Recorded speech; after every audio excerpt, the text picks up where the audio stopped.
Boom. All right, what's going on, you guys? It's Royce Jacob. Welcome back to the channel.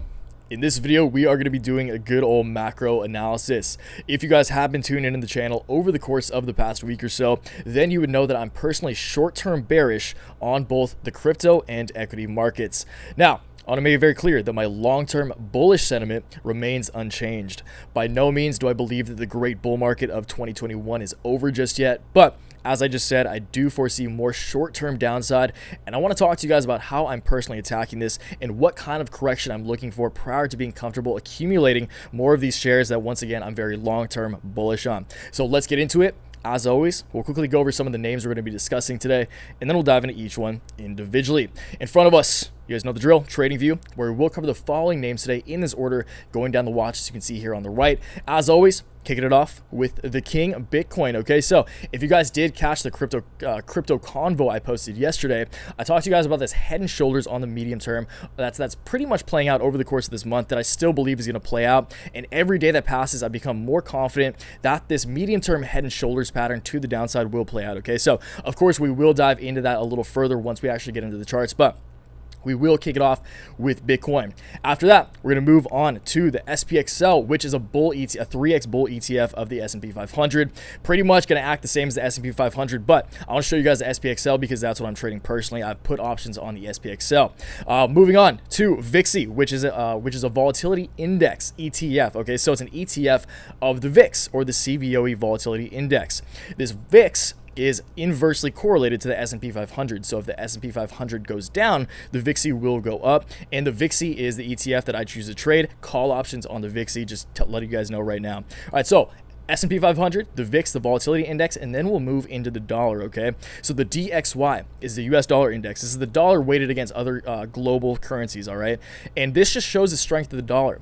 And the dollar on a medium-term time frame is actually looking strong in my eyes, which furthers kind of my theory that the greater markets are just going to pull back. Usually, the markets, it doesn't matter what market, precious metals, Bitcoin, the equity markets, pretty much every market, if the dollar is appreciating significantly, will depreciate in value, okay? So they're like similar to the VIX. The dollar is inversely correlated to many of the markets we're going to be talking about today. Pretty much every market out there for the most part. All right, so we will cover the dollar. Again, that's about as macro as it gets. That's very important when you're determining general direction of the overall market environment. And then we'll hop into a few plays that are personally exciting me right now in the short term. So you guys know the drill. There is always a bull market somewhere. And I do want to talk to you about a few plays right now that are catching my eye. The first is silver. So silver, I'm very hot and cold on silver. It's a love-hate relationship with me and silver. But silver is looking strong from a technical perspective. And considering I do think capital will start to flow out of bigger out of the greater markets, out of the crypto markets, out of the equity markets, capital will still want to be put to work. And I believe that a lot of that bleed out of capital from the greater markets will flow into more safe markets. So from more risk on sectors, like the crypto markets, like the equity markets, like the tech sectors, to more risk off sectors like silver. Okay, so we'll touch on silver. Technicals are looking strong there. And then lastly, we will touch on good old ALYI. So alternate systems, you guys, looking strong today in a market that was red for the most part. Alternate systems was looking strong. ALYI closing the day up 3.5%. We have some great news to cover there as well about the launch of their Revolt token. So we'll just cover that. We'll close it out there. And I want to make it very clear, you guys, ALYI I do talk about a lot. I have no direct affiliation with these guys. I just think it's a super promising trade, which is why I talk about it all the time. Okay, so as always, you guys, before we dive into the charts, I will ask you to please give the video a like if you do go on to gain value from it today. Subscribe to the channel if you're new around here and want to catch more content like this. And of course, check out my complete portfolio daily newsletter. First link down in the description if you want a complete breakdown of my entire portfolio, all call options, put options, stock positions, cryptocurrency positions that I do update every single trading day during market hours. And with every update, I also send out a pretty comprehensive newsletter explaining my thoughts. All right, so appreciate it if you guys check that out. $15 a month. First link down in the description once again. But if not, no worries at all. Let's dive into these charts. Okay, so Bitcoin. Again, every day that passes, just the past few days, I've been more and more confident that this head and shoulders will ultimately play out. Okay, so again, Bitcoin did see its correction begin from its all-time high of almost $60,000, pretty much 58K, on the 21st of February. Okay, that's when we started this significant downtrend. All right, and although Bitcoin did break above the downtrend just a few days ago on the 28th of February, I still believe that we're in the downtrend. So you can see here, Bitcoin was in the short-term downtrend. Once it broke above this line of resistance on the short-term downtrend, it saw a pop up. up, and you could say this is a reversal of trend, which it technically is. This is a reversal. You're seeing like a high, pretty much a low, and then a high, and then if to sum this up, if we close above like a 4-hour candle above 52K, then I will be short to medium term bullish on Bitcoin once again. But to me, we're seeing a drop in volume. There's a lot of technical indicators that are pointing to more downside, and this head and shoulders looks very, very strong. And a big factor that I don't think I mentioned yesterday is this lower high. So this is what really confirmed to me that this is not going to play out as a medium to longer term higher high. Okay, so if it was just this candle, then I might be inclined to think that we'll just continue the overall uptrend. But because it's set a lower high on 2 4-hour candles than the previous high back here at in early February, that's what makes me more inclined to believe that we will continue to see more downside on the short term. Okay, so to sum it up, you guys, again, I don't want to repeat myself too much because I said the exact same thing yesterday. All is going pretty accordingly in my eyes, and I still do believe that Bitcoin will play out this head and shoulders and ultimately come down to complete this head and shoulders pattern at the base of the left shoulder. Of course, a right shoulder mirrors the left shoulder for the most part. If it plays out at the same time, that would complete this head and shoulders pattern on Friday. So both lasting, both shoulders spanning about 10 days, give or take. Again, you guys, it's never going to be completely accurate, but it should be close to similar. I do expect a $39,000 to $40,000 Bitcoin over the course of the coming days, to be honest. All right, and this would make sense as well because if Bitcoin goes on to use this line that was short-term resistance as new support, that would line up perfectly with this area where it would close out this head and shoulders pattern on March 4th, again, around $39,000, so just under 40K, all right? So my price target for Bitcoin, again, you never want to get selfish, is $40,000 at that point. I'm personally comfortable accumulating more Bitcoin for the long term. Moving on to the good old S&P. So SPXL, again, you guys, this is a 3x bull ETF. Obviously, if I believe the S&P 500 is going to decrease in value, why not play a bull ETF and short a bull ETF? Okay, so again, SPXL, I love the look of this. We'll actually go to the hourly because it gets a little more clear on the hourly to show you guys these lower highs and lower lows. So again, we are in correction mode right now. Yeah, these are just textbook on the short term. These are textbook lower highs and lower lows. So again, started correcting around the same time, February 16th, as Bitcoin. Again, all these markets are going to be somewhat correlated to each other, not directly, but somewhat. Again, you see this low, high, lower low, lower high, and it only makes sense to me that we will ultimately see a lower low. Let's go back to the 4-hour here so I can give you guys my I think this will play out by the end of the week as well, in all honesty. If this doesn't play out by pretty much next Wednesday, I'd say, then that's when I'm going to get a little sus and probably believe that we will just go sideways until continuing the overall uptrend, all right? But again, there's a lot of factors in my mind pointing to lower, like just a pretty significant correction here. The VIX is picking up some steam, which we will get into right after this, of course. But again, lower highs, lower lows, that's just the textbook sign to me that we are going to see more short-term downside. And of course, my short-term my downside price target on the short term, let's get rid of one of these. Let's just get rid of that. Blowing it. Okay, so my downside price target on the short-term time horizon is going to be to test the overall line of support on the long-term uptrend. So actually, we'll go to the daily here because I just want to kind of rationalize this line of this price target for you guys. Okay, so this coincides. If we hit it by mid-March, I think I think it's gonna happen a lot sooner than that. This would align nicely with actually this high right here. So that actually does come into play. This high right here. So this previous high, again, you guys, when you're in a bull market, it's not uncommon to retest the initial high of the overall rally as a line of support. So this would line up if it intersects perfectly. This would be like March 10th, so maybe it takes a little longer to reach this area, but if it does happen faster, I think it's very likely that we test the overall line of support on the uptrend. Okay, so again, beginning these March lows way back in the liquidity crisis, see a touch point here, see another touch point here, and we're just feeling really overextended right now, you guys. Although money's being printed out the wazoo, as I said in the last video where I covered the SPX, I do think that the stimulus is somewhat priced in, and again, I think that the market's due for a significant correction just because it's been a while. So when was last time was in October, So it's like 6 months ago, you guys. I think we're about due for a pretty significant correction, not just a pullback, like a significant pullback, I should say, as opposed to a short-term correction. All right, so downside price target for the SPXL specifically, if we hit it March 10th, again, that would align nicely with this initial high prior to the last big correction and the overall line of support. So March 10th, I wouldn't be surprised at all to see like a $63 SPXL.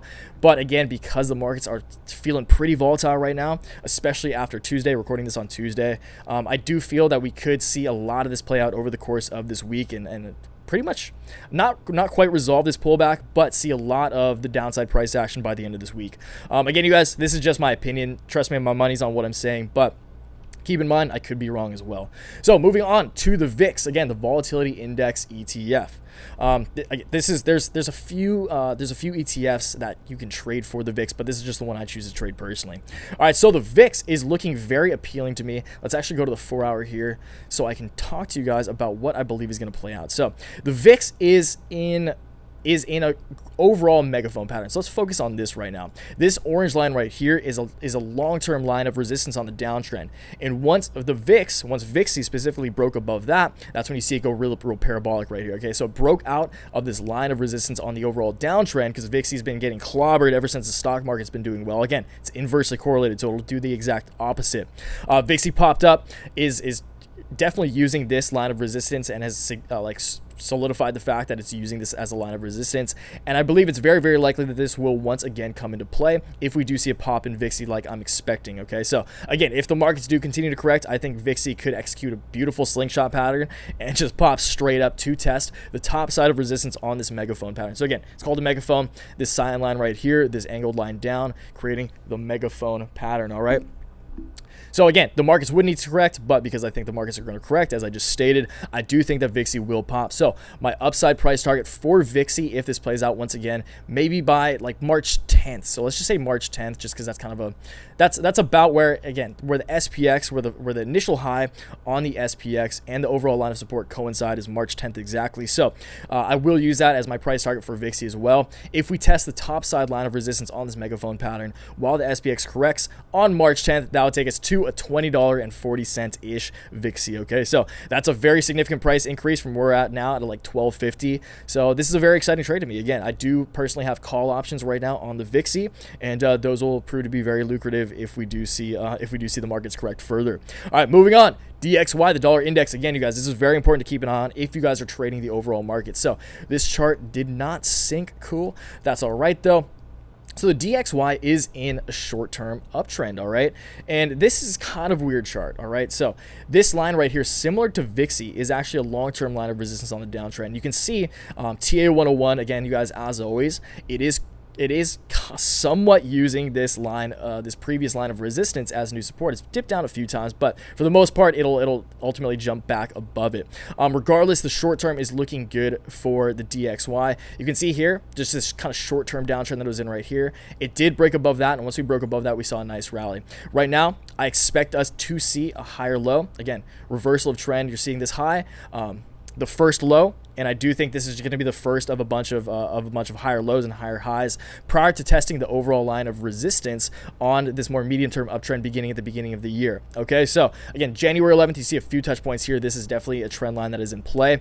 I think it's very likely that, again, even if we zigzag up a little bit, we will ultimately say March 10th, when all this goes down to the March 10th price target, if the DXY, or if the US dollar comes up ultimately to test this line of resistance on the medium term uptrend, that will take us to about a $92.5 92.5 DXY. All right, so I do think that this is likely, again, you guys, when the dollar goes up, similar to the VIX, the dollar is inversely correlated to many of the equity markets, the crypto markets, the precious metals markets.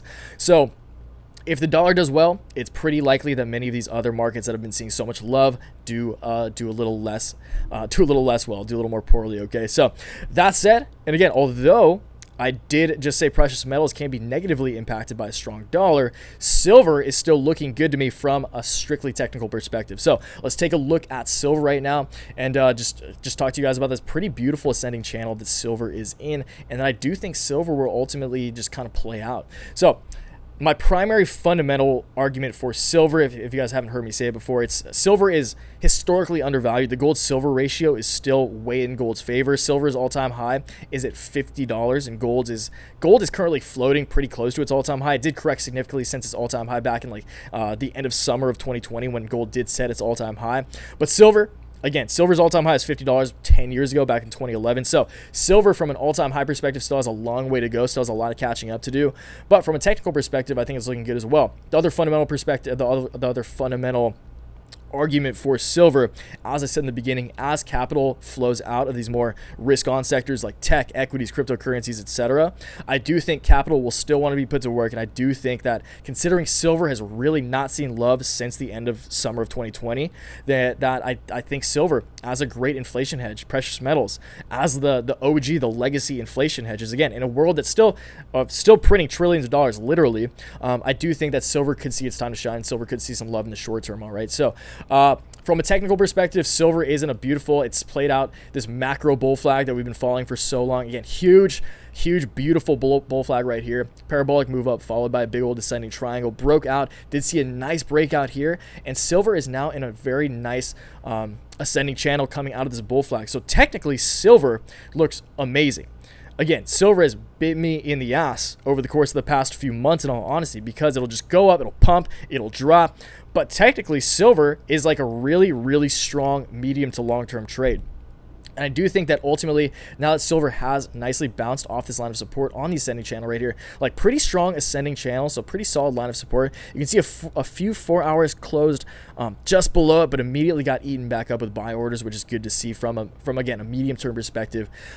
Regardless, I do think it's likely that silver, when, I don't know, but over the short to medium term, I do think it's likely that silver ultimately comes up to test the top side of resistance on this very, very significant line of resistance on the long term, both on the long term and on this ascending channel coming out of the bull flag. Okay, so price target for silver is going to be about, so just let's do March 10th. Maybe we pop off, maybe see silver does see its time to shine sooner than even I expect. March 10th, that takes us to about $32 silver. And for me, my trades for silver, I trade SLV, which is the Silver Trust, and AG, which is First Majestic Silver. That's my favorite silver miner. Okay, so just throwing that out there. But overall, from an asymmetric risk profile, which means that the downside potential is significantly less than the upside potential, I think that this is a pretty, again, but just my opinion, always do your own research, I think this is a pretty safe trade at the moment, especially considering there's so much turbulence in the markets right now. Okay, so moving on, let's close it out with good old ALYI. Before we dive into the charts, we will quickly go over